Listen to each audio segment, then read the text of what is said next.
Hey everybody, PE School here. I wanted to share a quick little winter cooperation game with you called Save the Snowmen. So how it works is each team has one more poly spot than students. So this red team would have 3 students and 4 red poly spots. And then down on this side of the gym, they will have 6 snowmen set up. We're using the new slim pins from US Games, so we're going to try those out today.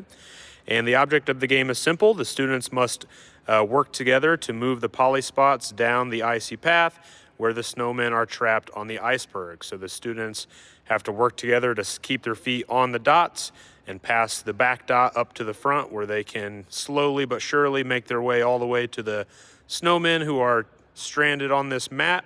And once they safely get down here, they'll take the red snowman and they will turn around and make their way back to their home base where they will set their pin safely in their hula hoop. And then once that happens, they can trade positions and make the journey back down to get the orange snowman.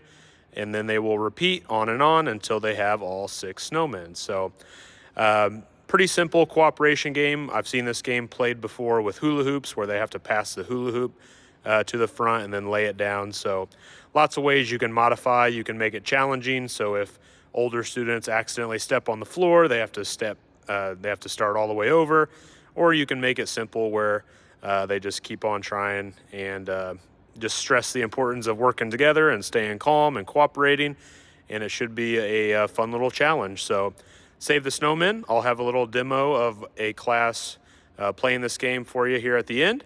If you want any other winter activity ideas, make sure that you check out PE School on YouTube and PE School YT on Twitter. You can find a lot of my previous winter game ideas on there. So thanks for the support. Hope you have a great holiday season, and I will see you next time.